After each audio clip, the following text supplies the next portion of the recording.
November 3rd, 1971, 11:58 p.m. Club 371, Harlem. Frank Lucas felt the cold steel press against the back of his skull before he heard the voice. "Don't move, Frank. Don't even breathe." The entire club froze. The DJ cut the music mid-beat. 300 people turned to look at the man who'd ruled Harlem for 5 years, now with a .357 Magnum pressed to his head. The man holding the gun was Nate Williams, Frank's right hand, his brother-in-law, the man Frank had trusted with his life for 7 years. Frank didn't flinch, didn't turn around, just took a slow sip of his Coca-Cola. He never drank alcohol, never touched drugs. That was his rule, and said 5 words that would become legend. "You won't pull that trigger." Nate's hand started shaking. "How do you know?" Frank set down his glass, still not turning around.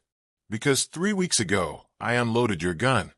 What nobody knew, 3 weeks earlier, October 12th, 1971, the Italians were getting desperate. For 5 years, Frank Lucas had done the impossible. He'd cut out the middlemen, the Italian mob families who'd controlled drug distribution in New York for decades. While they paid $50,000 per kilo, Frank flew to Southeast Asia, dealt directly with suppliers, and paid $4,000. He'd revolutionized the entire business model. By 1971, Frank was moving 100 kilos a month into Harlem. His operation was so efficient, so low profile, that even the police didn't know his name. He dressed like a country boy. Simple suits, no jewelry, no flash. While other dealers drove Cadillacs and wore fur coats, Frank drove a Chevy and looked like a schoolteacher. The Italian families had tried everything.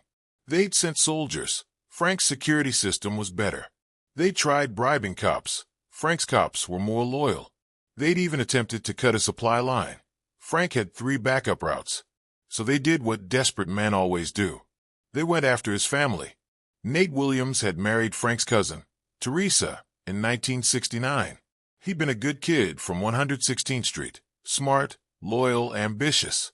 Frank brought him into the organization, taught him the business, trusted him with major operations. What Frank didn't know, what nobody knew, was that Nate had a weakness: gambling.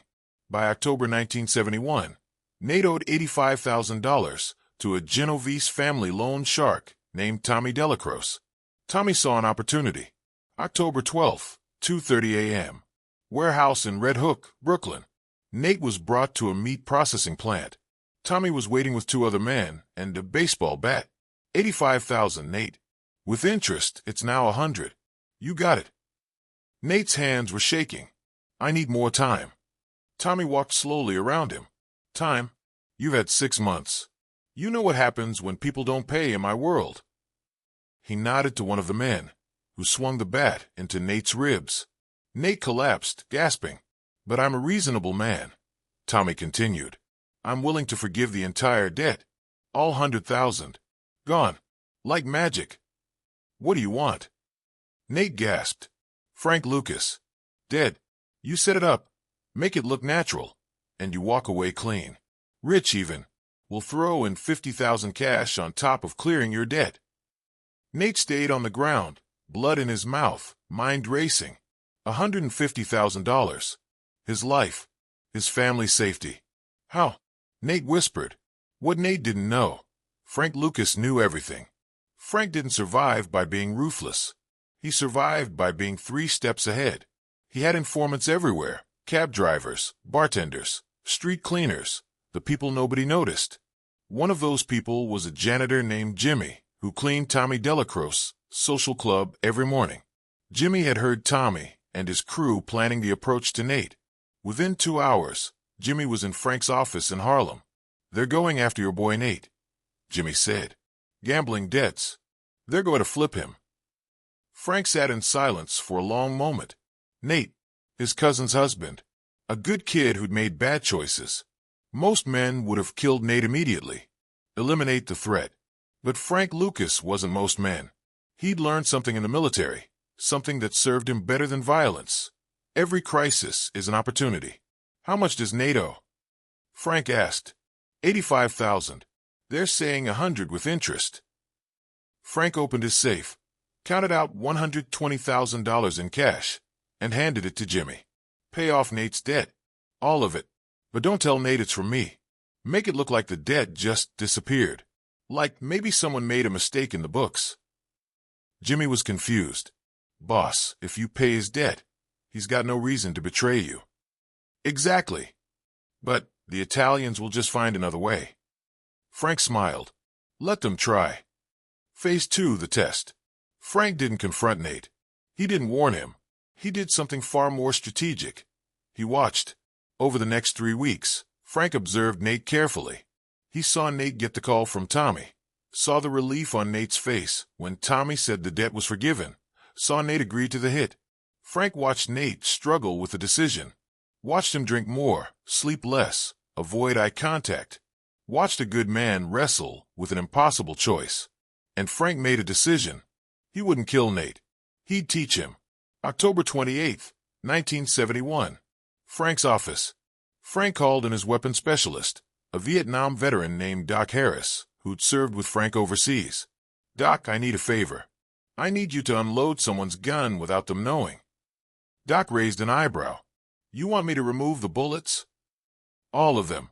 But I need the gun to feel exactly the same weight, same balance. He can't know it's empty. Doc worked his magic. He carefully removed all 6 rounds from Nate's .357 Magnum while Nate was at a meeting across town. He replaced them with dummy rounds, perfect replicas that weighed the same, but had no gunpowder, no firing pins. The gun looked loaded, felt loaded, but pulling the trigger would produce nothing but an empty click. October 30th. The setup. Frank called Nate into his office. Nate, I need you at Club 371 this Friday night. Big meeting with some suppliers from Baltimore. I need someone I trust watching my back. Nate nodded, guilt eating him alive. Of course, Frank. Always. Frank looked him directly in the eyes. I mean it, Nate. You're family. I trust you with my life. Those words hit Nate like bullets. But the debt was forgiven. His family was safe. He'd made his choice. November 3rd, 1971. 11:58 p.m. Club 371. The club was packed. 300 people celebrating, dancing, living. Frank sat at his usual corner table, back to the room. Something he never did. Another test. Nate arrived at 11:45, his .357 in his jacket pocket. The plan was simple. Wait until Frank was distracted, approach from behind, 1 shot to the head, walk out in the chaos. Tommy Delacroce was waiting outside in a black Lincoln, ready to drive Nate to a safe house in New Jersey. A new identity, a new life. At 11:58, Nate made his move. He walked through the crowd. Nobody paid attention. Nate was always near Frank. He drew his gun, heart pounding, hands shaking. He pressed the barrel to the back of Frank's skull. Don't move, Frank. Don't even breathe. The DJ cut the music. The club went silent. 300 people froze. Frank took a sip of his Coca-Cola. You won't pull that trigger. How do you know? Nate's voice cracked. Because 3 weeks ago, I unloaded your gun. Nate's blood went ice cold. What? Pull the trigger, Nate. Go ahead. See what happens. Nate's finger tightened on the trigger. His whole body was shaking now. He pulled. Click. Nothing. Just an empty, hollow click that echoed through the silent club. Nate pulled again. Click. Again. Click. Click. Click. 6 empty clicks. Frank stood up slowly, turned around, and for the first time, Nate saw his face. No anger. No rage. Just disappointment. I know about Tommy Delacroce, Frank said quietly, his voice carrying through the frozen club. I know about the 85,000. I know about the warehouse in Red Hook. Nate's gun clattered to the floor. His legs gave out. He sank to his knees. Frank, I'm sorry. God, I'm so sorry. Frank reached into his jacket. Nate flinched, expecting a gun.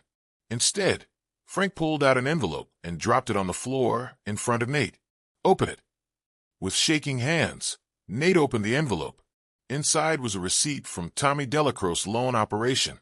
Paid in full. $120,000. October 13th, 1971. Nate stared at the paper, not understanding. I paid your debt, Frank said. 3 weeks ago, the day after they approached you. But Tommy said it was forgiven. He said He lied. They were always going to kill you after you killed me. You would have been a loose end, a witness. They don't forgive debts, Nate. They collect them. Nate's entire world collapsed in that moment. He'd been willing to murder his brother-in-law, betray his family, destroy everything for a lie. Why didn't you tell me? Nate sobbed. Why didn't you just tell me you paid it?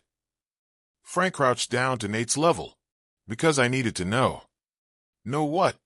If you choose money over family, if you choose fear over loyalty, if you choose the easy way over the right way.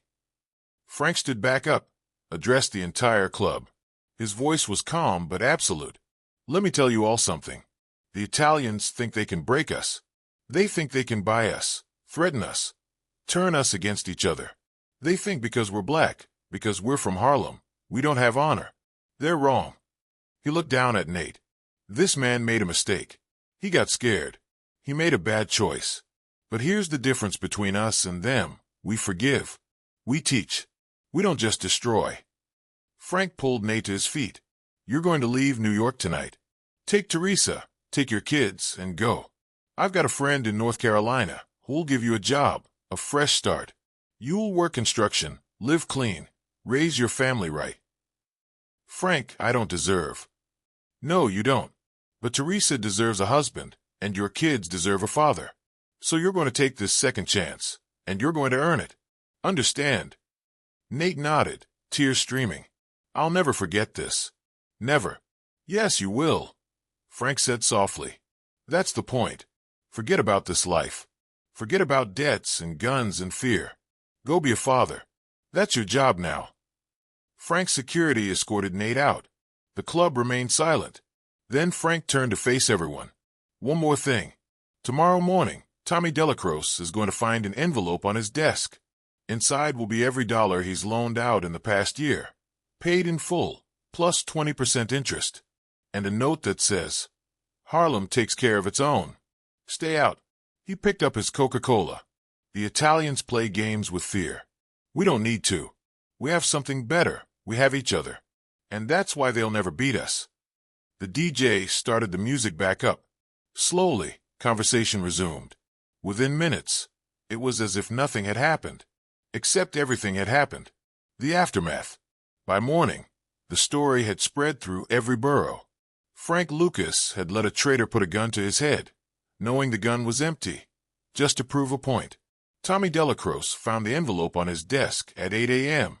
$340,000 in cash, and that note.